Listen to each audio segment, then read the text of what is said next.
తీసుకోవాల్సి వచ్చింది?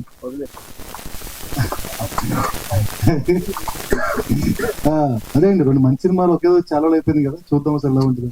అది చాలా డిప్లొమాటిక్ గా ఉంది, అసలు ఆన్సర్ లా లేదు. అసలు ఆన్సర్ అదే, ఎందుకంటే అది చెప్తాను. ఒకే రోజు రావాలని అనుకోలేదు actually. 8th March women's day, అది గురించి సరస్వతి 6th ప్లాన్ చేసాము. ఈవెన్చువల్లీ ఈ సినిమా February 12th రిలీజ్ కావాల్సింది. సో తర్వాత శ్రీవిష్ణు గారి సినిమా, ఏ భగవాన్ సినిమా అన్ని పోగా 6th డేట్ కనిపించింది. సో 2 మా సినిమాలే, 2 మంచి సినిమాలే ఒక రోజు ఏమైంది. అయితే లాస్ట్ టైం ఎందుకు థియేటర్కి వెళ్ళట్లేదు అన్నప్పుడు మీరు చెప్పిన రీజన్ కూడా అంత స్ట్రాంగ్ గా అనిపించింది. అప్పటి మాకు చాలా కన్విన్సింగ్ గా ఉంది. అంటే 90s తర్వాత మళ్ళీ అలాంటి కంటెంట్ ఏది రాలేదు, మాకు సబ్స్క్రిప్షన్స్ అనేవి కూడా ఇంపార్టెంట్ అని. బట్ మీరు యాజ్ ఏ ఓటీటీ కింద ఫస్ట్ ప్రిఫరెన్స్ దానికి ఇవ్వాలి కానీ, బట్ మీరు థియేటర్కి వెళ్ళడానికి ఫస్ట్ ప్రిఫరెన్స్ ఇవ్వడానికి రీజన్ ఏంటి ఈ సినిమా వరకు? సో అదే మీకు చెప్తా, అదే అనగనగా తర్వాత మంచి ఒరిజినల్ కాంటెంట్ లేకుండా థియేటర్కి వెళ్తున్నాం, సినిమా లేకుండా థియేటర్కి వెళ్తున్నాం. And some of the few contents థియేటర్కి వెళ్ళిన తర్వాత నెట్ఫ్లిక్స్కి వెళ్తున్నాయి. ఆ తర్వాత అందరూ అదే అడుగుతున్నారు, ఏంటంటే థియేటర్లో వస్తుంది, నెట్ఫ్లిక్స్లో వస్తుంది, ఎక్స్క్లూజివిటీ ఏం లేదా అని. సో ఒక మంచి సినిమా ఉంది, so only on ETV win అనే బ్రాండ్ ఎక్కువ బిల్డ్ చేద్దాం అనుకున్నాం ఈ సినిమా నుంచి.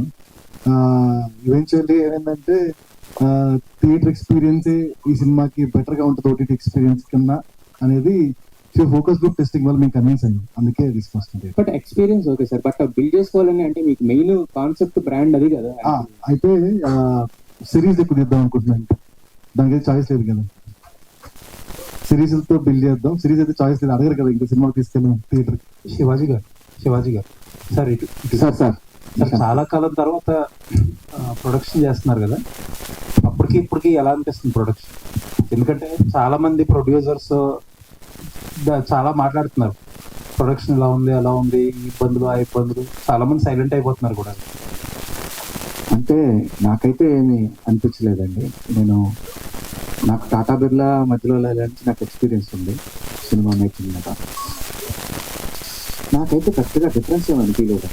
టెక్నికల్గా మారిందే తప్ప మేకింగ్ సైడ్ ప్రొడ్యూసర్గా దగ్గరుండి చూసుకుంటే నాకు అప్పుడు ఇప్పుడు నాకైతే పర్సనల్గా ఏం అనిపించలేదు సార్. ఈటీవీ విత్ అప్రూవల్ ఉండటం వల్ల కొంచెం ఈజీ అయిందంటారు ఫైనాన్షియల్గా కూడా? డెఫినెట్గా కదండి, మనకు ఒక సినిమాని కొనేసారు అని అంటే ఆ ధైర్యం వేరు కదా, ధైర్యం వేరు. ఇంకోటి, నేను ఈ సినిమాని థియేటర్లోనే గట్టిగా నమ్మాను, అందుకే కాన్ఫిడెంట్గా వాళ్ళు ఇచ్చిన డబ్బుల గురించి అంతవరకే కాకుండా దాన్ని ఎక్స్పాండ్ చేసి నేను ఒకవేళ కన్నా దెబ్బ కొట్టినా కూడా భరించగలిగే స్థాయిలో దీన్ని ఎలాగైనా తీయాలి అనే ఉద్దేశంతో ఎక్కడా కాంప్రమైజ్ కాకుండా నేను ఈరోజు మీ అందరి ముందు గర్వంగా చెప్పగలనండి, ఈ సినిమా మీరు మన తెలుగులో కానీ తమిళ్లో కానీ తీసే బిగ్ సినిమాస్ తోటి ఆ క్వాలిటీ తోటి ఏమాత్రం తగ్గకుండా మాత్రం చేశానండి, అదైతే గ్యారంటీ. సో దానివల్లే నాకు కొంచెం డేస్ పెరిగినాయి, వాళ్ళు ఇచ్చిన దానికన్నా నాకు డేస్ కొంచెం ఎక్కువ పెరిగినాయి. ఇంకా మిగతా టెక్నికల్ సైడ్ మాత్రం టూ మచ్ స్ట్రాంగ్గా ఉంటుందండి సినిమా. మనం సినిమా ఎలా ఏ రేంజ్లో హిట్ అవుతుంది ఏమవుతుంది ఇదంతా కూడా ఆడియన్స్ పోయిన తర్వాత చెప్పాలి. బట్ ఇది మన కాన్ఫిడెన్స్ మాత్రం, ఏది సినిమా బాగుంది అనేది మన కాన్ఫిడెన్స్. మన చుట్టూ ఉన్న 10 మంది సినిమా చూసి సినిమా చాలా బాగుంది, థియేటర్కి రాలేదనేది లోపల లావా పొంగుతున్నా కూడా ఎథిక్స్ ఉంటాయి కదా. నాకు ఒక రీఎంట్రీ ఇచ్చిన ఒక సంస్థ, మనం ఇలా పోదాం, పైగా వాళ్ళన్న గొప్ప మాట కూడా ఏంటో తెలుసు, మీరు పెట్టింది మీకు మళ్ళీ వచ్చేస్తుంది, దాని గురించి ఏం ఆలోచించొద్దు అని కూడా చెప్తాను. సో ఇంత బాగా ఇంత గొప్పగా ఎవరు చెప్తారు చెప్పండి? నేను ఇచ్చింది ఈ బడ్జెట్లో సినిమా తీయాలి, నువ్వు తీస్తానన్నావు, అయిపోయింది, ఇంకా నీ దోల నువ్వు తీసుకున్నావు, ఇలా అనలేదు. సో అటువంటి కంపెనీలో నేను ఎదురు మాట్లాడేది ఉండదండి, ఎప్పటికీ ఉండదు. నేను చివరి వరకు ఉండదు ఆ కంపెనీ దగ్గర మాత్రం. సో నాకైతే మార్పు ఏం కనపడలేదు నిశాంత్ గారు మేకింగ్లో. All the best. Thank you అండి. శివాజీ అండి, ఫస్ట్ టైం మీరు ప్రెస్ మీట్ పెట్టి అది అనౌన్స్ చేసినప్పుడు ట్రైలర్ అది దేనికి ఇంత మంచి కంటెంట్ ని ఇలా వెళ్తున్నాను అనుకున్నాం. లక్కీగా ఆ రోజు అనిల్ లాంటి ఒక పాజిటివ్ పర్సన్ కాబట్టి ఇమ్మీడియట్ గా ప్రీవే చూసేసి ఇమ్మీడియట్ గా మీకు ఇలా మారింది. మీరు కనుక ప్రొడక్షన్ చేయకపోతే ఇప్పుడున్న బడ్జెట్ లో ఈ సినిమా జరిగేదా ఇప్పుడున్న సిచ్యువేషన్స్ లో? ఖచ్చితంగా కాదండి, 100%. ఈ సినిమా ఒక 6 కోట్ల దాకా అయ్యేది గ్యారెంటీగా. నేను చూస్తున్నాను కాబట్టి, నేను సినిమాలు చేస్తున్నాను కాబట్టి ఒక 5.5 నుంచి 6 కోట్లు గ్యారెంటీగా అయ్యేది. బికాస్ ఇక్కడ ఏంటంటే మనము దగ్గరుండి చూస్తున్నప్పుడు, మనం పిల్లల దగ్గరుండి చూస్తున్నాం అనుకోండి, ఏమైంది మన కంట్రోల్లో ఉంటారు. మనం వాళ్ళని స్కూల్ పంపించేసాం, మన ఫీల్ అయ్యి మన దారిని మనం ఎరా వచ్చావా ఇంటికి అని అయితే వాడు వచ్చాననే చెప్తాడు. అంటే ఎందుకంటే నాన్న లేడు అక్కడ. ఎరా వచ్చావా అంటే అర్థం ఏంటి, ఎరా ఇంకా రాలేదంటే వాడు టెన్షన్ పడతాడు, కానీ వచ్చావంటే అదే డిఫరెన్స్ అండి, ఏముండదండి. ఎప్పుడైనా వేసుకున్న బడ్జెట్ కొంచెం అటు ఇటు అవుతుంది, కానీ విభత్సంగా అయితే మాత్రం అంటే నేచర్ సపోర్ట్ చేయక మిగతా కారణాలు ఉండొచ్చు. గట్టిగా మేనిఫెస్ట్ చేసుకున్నట్టున్నారు. ఈ సినిమా వల్ల నాకు తెలిసి ఒక్క సుధీర్ గారికి లాభం అండి. మిగతా వాళ్ళందరికంటే ఇప్పుడు ఈటీవీ వాళ్ళకి ఏమవుతుంది, వంశీ గారికి ఇంకో 4 సినిమా చేస్తారు, మీరు చేసుకుంటూ ఉంటారు. ఇదే మాట నేను అన్నాను తనతోటి, నువ్వు చాలా లక్కీ ఫెలో అయ్యా ఈ సినిమాకి మాత్రం, నువ్వు చాలా అదృష్టవంతుడివి. అది ఓటీటీలోనే అదృష్టవంతుడివే, ఇక్కడ డైరెక్ట్ థియేటర్ ఓటీటీలో చేయటం వేరు శివయ్యనా. ఎట్టి పరిస్థితుల్లో ఓటీటీలో రిలీజ్ అయిన సినిమాలన్నీ సితార్ల అడ్వాన్స్లు ఉంటే డైరెక్టర్లకి భలేవాడు. నా పాయింట్, థియేటర్ కి వచ్చే ఆడియన్స్ కి ఉండే మజా వేరు. మీరు చెప్పినట్టు ఆ దర్శకుడికి, ఏ దర్శకుడికైనా థియేటర్ లో తన పేరు చూసుకోవడం వేరు, ఓటీటీలో పేరు చూసుకోవడం వేరు. సుధీర్ గారి ఎక్స్పీరియన్స్ డెఫినెట్ గా ఉంటుంది. థ్యాంక్ యూ ఫస్ట్ అది అన్నట్టు. మీరు అన్నట్టు థియేటర్ లో పేరు చూసుకోవడం ఎమోషన్, చిన్నప్పటి నుంచి అది చూసే ఇంత దూరం వచ్చాం కదా. సో సడన్ గా టీవీకి వెళ్ళిపోతున్నప్పుడు చిన్న డిసప్పాయింట్మెంట్ డెఫినెట్ గా. బట్ తర్వాత ఇందాక నేను చెప్పినట్టుగా ఒక మిరాకిల్ అవుతారు. సో ఈ రోజు అగైన్ మళ్ళీ నేను థియేటర్ లో నా పేరు నేను చూసుకుంటున్నాను, నాకు చాలా హ్యాపీగా ఉన్నాను. దాంతో డెఫినెట్ గా అది హ్యాపీగా.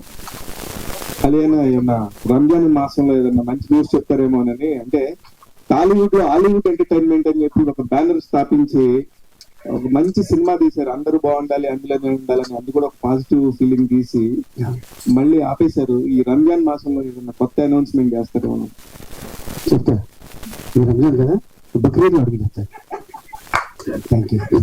శివాజీ గారు, సార్ ఇప్పుడు కోర్టు సినిమాతో మీరు టోటల్ గా మంగపతి అయిపోయారు. ఇమేజ్ పరంగా కానివ్వండి, దాని celebration, character celebration, cinema success అన్ని బాగా బ్రహ్మాండంగా సెలబ్రేట్ అయ్యారు. ఇప్పుడేమో ఇందులో అంటే సోషల్లీ ప్రిడామినెంట్ క్యారెక్టర్ గా కనిపించారు. ఇందులో ఈ ట్రైలర్ లో చూస్తుంటే కొన్ని అన్ఎక్స్పెక్టెడ్ హస్బెండ్ లాగా కొన్ని షాట్లు డిపిక్ట్ చేస్తున్నాయి. వాట్ ఈస్ దిస్ ట్రాన్స్ఫార్మేషన్ అండి? అంటే ట్రాన్స్ఫార్మేషన్ అంటే ఆర్టిస్ట్ గా అన్ని చేయాలి కదండి. మీ తాలూకు సైకలాజికల్ అప్లికేషన్ కానివ్వండి, ఒక ఆర్టిస్ట్ గా అది ఆటోమేటిక్ వస్తుంది, అనుభవంతో వస్తుంది. నటుడిగా పరిణతి చెందినప్పుడు అవన్నీ కూడా ఏది బాగా ఎంజాయ్ చేశారు? నేను ప్రతి ఒక్కటి ఇప్పుడు నేను చేసిన సినిమాలన్నీ కూడా నాకు వచ్చిన పాత్రలు అటువంటి అదృష్టం ఉండేది. నిజం చెప్తున్నాను. నేను ఇంద్రాలో ఆ క్యారెక్టర్ చేసిన రోజు అదే ఆర్టిస్టు, అదే పెర్ఫార్మెన్స్. దాని తర్వాత ఒట్టేసి చెప్తున్నాలో చేసిన క్యారెక్టర్ అదే పెర్ఫార్మెన్స్. మంగపతిలో చేసింది అదే, దండోరాలో చేసింది కూడా అదే ఆర్టిస్ట్. ఇక్కడ డిఫరెన్స్ ఏముంటుందంటే అండి, నాకు అనిపించింది, ఒకటి టైము, 2 పాత్రలు రావటం. మేజర్ గా హీరోలు ప్లే చేసింది మాత్రం నా విషయంలో టైం, అంతే సార్. ఆ చిన్న లక్ ఫ్యాక్టర్ అనేది నాకు వర్కౌట్ అయింది అనిపించింది. Very good, congratulations, all the best. Krishna గారు, చెప్పండి సార్. ఇప్పుడు మొట్టమొదట this film was made for OTT అంటే, బట్ ఆయన అడిగింది థియేటర్ కనే, but it was later altered for OTT. Right sir. Okay, తర్వాత మళ్ళీ అనిల్ రావిపూడి గారు లాంటి ఒక పెద్ద డైరెక్టర్ వచ్చి ఇది థియేట్రికల్ ఫిల్మ్ అనగానే that become a theatrical film. Not completely true. Yeah,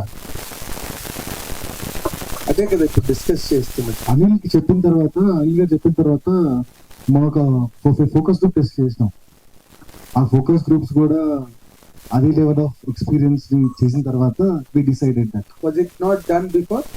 no, it was decided before to do it in OTT because అదే after Raju weds Rambai, after the ETV Netflix collaboration we thought of doing it for OTT. వాస్తవం అండి నాగేంద్ర గారు. ఏంటంటే అనిల్ గారు చెప్పటం అనేది ఆయన చెప్తే చేస్తున్నామని కాదు, ఆయన ఎక్స్పీరియన్స్ ని ఎక్స్ప్రెస్ చేయటం వల్ల తర్వాత ఇంకా కొన్ని ఫ్యామిలీస్ కూడా అది అంతే అండి. మళ్ళీ మనం అంతా నెపం ఆయన మీద పెట్టండి, అది రేపు పొద్దున ప్రెషర్ అయితే తప్పుగా ఉంటుంది ఏమనిపించింది నాకు. చెప్తున్నా అది ఫోకసింగ్ ఏదో చేసామని చెప్పారు కదా, నేను అది ఐ కెంట్ నో. బట్ ఎందుకంటే గబుక్కుని ఓటీటీ నుంచి థియేట్రికల్ డైమెన్షన్కి ఎలా వెళ్ళిపోయింది, థియేట్రికల్ డైమెన్షన్ నుంచి మళ్ళీ ఓటీటీకి ఎలా వచ్చింది, ఓటీటీ నుంచి మళ్ళీ థియేట్రికల్ ఎలా వచ్చిందన్న ఆ ట్రాన్స్ఫర్మేషన్ కొంచెం సామర్సాల్ట్ మూమెంట్ లాగా అనిపించింది నాకు. In December only we decided it should be in OTT. Okay, but all of you all the very best. More importantly first time director పెద్ద హిట్ కావాలి. Thank you so much. My very very big hit.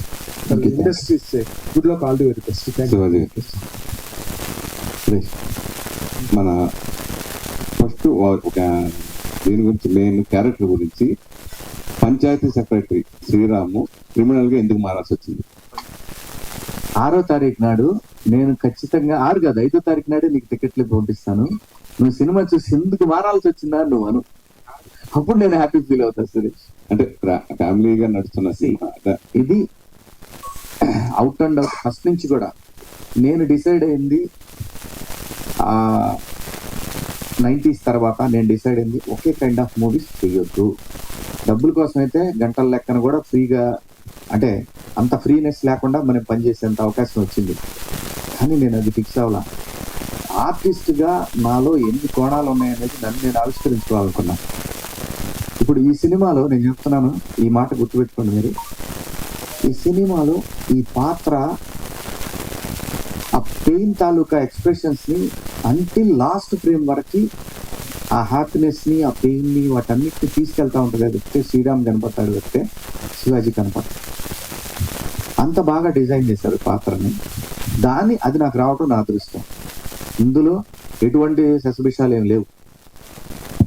నేను కోరుకున్నట్టే దేవుడి దయ వల్ల కథలన్నీ కూడా, నేను ఇది కామెడీ సినిమా, లయ నేను చేయాలి అని అంటే కామెడీ, ఈ కథకి లయ బాగుంటది అని నేను ఫిక్స్ అయిన తర్వాత ఇది చేద్దాం కానీ అప్పుడు ఈటీవీ విన్కి పంపించింది.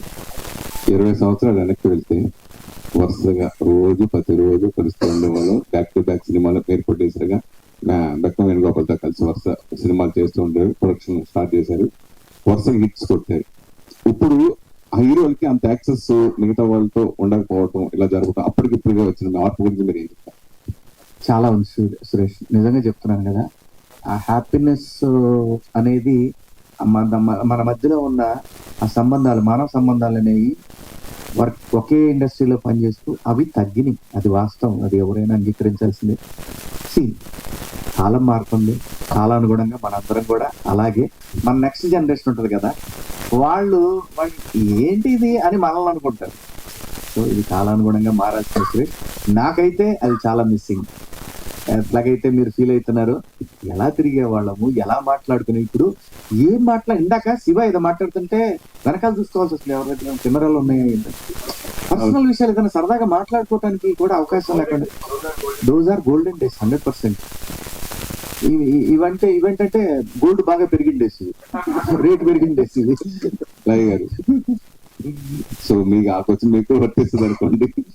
సరే, అంటే మళ్ళీ డబుల్ హ్యాట్రిక్ కి శ్రీకారం చుట్టే సినిమా ఇది అవుతుందని మీకు నమ్మకం ఏర్పడిందా థియేటర్కి వస్తున్నప్పుడు? డెఫినెట్ గా అండి, దీనికి అయితే ఆ పొటెన్షియల్ తప్పకుండా ఉంది. అది స్టోరీ విన్నప్పుడు అవనివ్వండి, చేస్తున్నప్పుడు ఇంకొంచెము, తర్వాత చేసిన తర్వాత డబ్బింగ్కి వెళ్ళినప్పుడు ఇంకొంచెము, తర్వాత ఫుల్ గా సినిమా చూసిన తర్వాత వచ్చిన కంటెంట్ ఫీలింగ్, ఓకే దీంట్లో విషయం ఉంది, దీంట్లో అంటే కొన్నిసార్లు ఏమవుతుందంటే స్టోరీలో ఉంటుంది కానీ మనం బయట అవుట్పుట్ వచ్చేసరికి చాలా తక్కువ వచ్చేస్తుంది, అంటే మన అవుట్పుట్ తక్కువ అయిపోతుంది. అలా ఏం లేకుండా ఇంకా బెటర్గానే ఉంటూ నేను వినిన దానికంటే, ఊహించుకున్న దానికంటే బెటర్గా వచ్చిన అవుట్పుట్ వల్ల ఆ కాన్ఫిడెన్స్ అయితే డెఫినెట్గా ఉంది. సో చూడాలి. ఇండస్ట్రీలో హీరోయిన్ గా ఆ వాల్యూ వేరేగా ఉంటుంది, క్యారెక్టర్ ఆర్టిస్ట్ గా వాల్యూ వేరేగా ఉంటుంది. మీరు హీరోయిన్ గా చేశారు, మధ్యలో క్యారెక్టర్ ఆర్టిస్ట్ చేశారు, మళ్ళీ ఇప్పుడు హీరోయిన్ గా చేయడం. సో ఈ వ్యత్యాసం గురించి ఏం చెప్తున్నారు? ఫర్దర్ గా కూడా మీరు హీరోయిన్ గానే చేస్తారా, క్యారెక్టర్ వచ్చినా చేయరా? అలా ఏం లేదండి, మనం మంచి పాత్రలు అయితే చేస్తాము. అది క్యారెక్టర్స్ హీరోయిన్, ఇప్పుడు నేను ఎప్పుడు హీరోయిన్ అంటే అంటున్నారు కానీ బట్ నేను ఎప్పుడు మెయిన్ లీడ్ అని అనుకున్నాను, అంటే దట్ ఈస్ అ రోల్, అది అంతే తప్ప దర్ ఇస్ నథింగ్ అలా ఇదే చేయాలి అదే చేయాలి అనేది. అట్ ద సేమ్ టైం ఏంటంటే హీరోయిన్ కి ఒక రకమైన గుర్తింపు ఇది అది అంటున్నారు కానీ నన్ను ఎప్పుడు మీలాంటి వాళ్ళు ఎప్పుడు మా లయ అని అంటారు. అది నేను క్యారెక్టర్ ఆర్టిస్ట్ అయినా కూడా, లేకపోతే నేను ఆర్టిస్ట్ గా చేయకపోయినా కూడా మీరు ఎక్కడైనా నన్ను బయట మీట్ అవుతే మాలయ అని అంటారు. సో ఆ పేరు తెచ్చుకున్నాను. ఆ పేరు ఇంకా కొత్త మీడియా పీపుల్ వాళ్ళతో కూడా కంటిన్యూ అవ్వాలి అని కోరుకుంటున్నాను. అది చాలండి. ఇంకా హీరోయిన్ లాకి క్యారెక్టర్ ఆర్టిస్ట్ లాకి పెద్ద డిఫరెన్స్ లేదు నా మైండ్ లో అయితే. మామూలుగా ఒక సినిమాకి ఒక బడ్జెట్ ఉంటుంది, అలాగే సీరియల్స్ కి బడ్జెట్ ఉంటుంది, అలాగే ఓటీటీ ఫిలిమ్స్ కి బడ్జెట్ ఉంటుంది. దాన్ని బట్టే హీరోయిన్స్ కానీ క్యారెక్టర్ ఆర్టిస్ట్ కానీ రెమ్యునరేషన్ తీసుకుంటారు. నిజం చెప్పండి, ఈ సినిమా మీరు ఓటీటీ రెమ్యునరేషన్ తీసుకున్నారు, సినిమా రెమ్యునరేషన్ తీసుకున్నారు? నాకు శివాజీ గారి కోసం చేశారు. ఏంటి ఈ సినిమా రెమ్యునరేషన్ ఏంటి అనేది కాదులేండి. అంటే what ever I think I deserve, he gave it. ఇంక క్వశ్చన్స్ లేవు, ఇవేం లేవు, నెగోసియేషన్స్ లేవు. సినిమా కంటేనా? ఓటీటీస్ ఎక్కువ తీసుకుంటారు. సినిమా కంటేనా? ఈ సినిమా గురించి జనరల్లీ చెప్తున్నాను. సో అలాంటివి ఏం లేదు. నాకు whatever I deserve he gave it to me. నేను లయా నాకు ఆల్రెడీ తెలుసు, సో ఆల్రెడీ మేము చేసాము కాబట్టి నాకేం తక్కువ చేయలేదు. He has done more than what others did.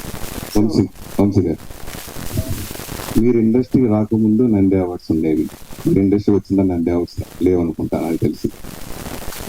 Okay, అసలు నందికి పందికి పోల్చడం ఏంటి, అసలు పందులతో నందిని పోల్చడం ఏంటి అని నిజంగా నేను కూడా హట్ అయ్యా. రేపు 100% బాగా బేబచ్చగా వైరల్ అవుతుంది. దాంట్లో మీరు ఇందాక మా ఇంటి పేరులోనే నన్ను ఊరుకోండి. ఆ లోగోలో తెలుసన్నారా తెలియకన్నారా దాని గురించి అప్పుడు రేపు మళ్ళీ ప్రెస్ మీట్ పెట్టకుండా దాని గురించి ఇప్పుడే క్లారిఫికేషన్ బాగుంటుందని చేస్తే మేము అంటే సురేష్ గారు ఇందులో పర్సనల్ గా చెప్పడానికి ఏంటంటే, పాపం ఆయన క్రియేట్ చేసి అన్నది కాదు.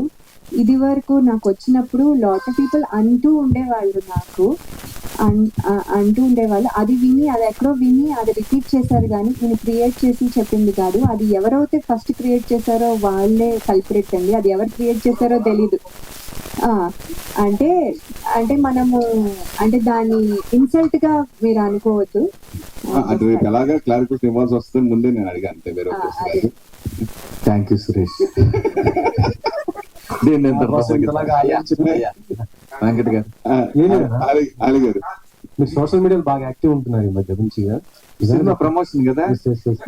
వైజాగ్ వెళ్ళారు, అదే శరత్ నిషా ఆ కాన్సెప్ట్ మీదేనా? ఎలా వెళ్ళారు? వాళ్ళ దగ్గర చాలా బాగా వైరల్ అయింది. నేను వాళ్ళ సబ్స్క్రైబర్ నండి.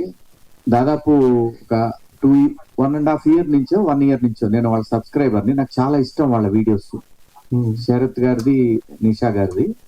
ఆ వీడియోస్ నేను రెగ్యులర్ గా చూస్తాను. సో నాకు అనిపించింది అనమాట, ఇది family cinema, family entertainment based cinema ఇది.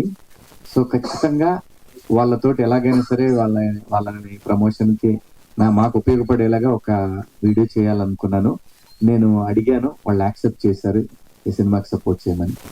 ఓకే, ఈవెంట్ కానీ గుర్తుకొస్తారా? ఏమండి? లేదండి, వాళ్ళు రారండి. వాళ్ళు బేసిక్ ఏంటంటే నా మీద ఉన్న గౌరవంతో యాక్సెప్ట్ చేశారు అంతే తప్ప వాళ్ళేమి డబ్బులు తీసుకొని ఇలా అట్లా కాదు. వాళ్ళకి దే ఆర్ ఎనఫ్. డెఫినెట్ గా వాళ్ళు మంచి వీడియోలు, మంచి కంటెంట్ చేయాలని ఉద్దేశం. మీరు ఏదైనా ఒక మంచి, అంటే మీరు ఒక హార్టెడ్ ఫుల్ మంచి ఏంటంటే చెప్పేది, మీరు ఏదైనా మంచి మాట చెప్తుంటారు, అప్పుడప్పుడు సోషల్ మీడియాలో కూడా బాగా ఇది అవుతుంటుంది కదా. అందుకే అడుగుతున్నాను, అంటే ఈ సోషల్ మీడియాలో మీరు యాక్టివ్ ఉంటారు కాబట్టి ఒక మంచి మాట చెప్తారని నేను అడుగుతున్నాను. బేబీ పునర్విక గురించి తెలిసి ఉంటుంది, మీరు ఏదైనా ఒక మంచి మాట ఆ పాప గురించి. అదేనండి, నేను యాక్చువల్ గా నిన్న వాళ్ళొక నంబర్ పెట్టారు.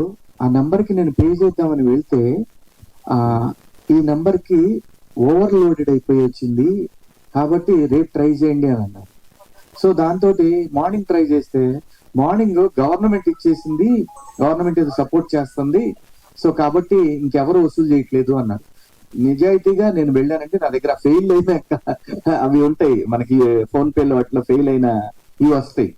సో ఏదైనా సరే మానవత్వం బతికే ఉంది. నిజంగా చాలా కొన్ని లక్షల మంది రియాక్ట్ అయ్యారు. సో ఇదే కంటిన్యూ అవ్వాలి. మనం మనుషులం, అందరం కలిసి ఉందాం, అందరూ బాగుండాలి, అందులో అందరూ ఉండాలి. అది. Thank you. అలీ గారు, మీ జూనియర్ ప్యాంట్ చూసి బుల్లమ్మ పాట దగ్గర నుంచి మీరన్నా, మీ పాటలన్నా, మీ డాన్స్ అన్నా ఇష్టపడిన వాళ్ళు చాలా మంది ఉంటారు. సో ఎస్పెషల్లీ పాయా సాంగ్ చాలా అద్భుతంగా ఉంది సాంగ్.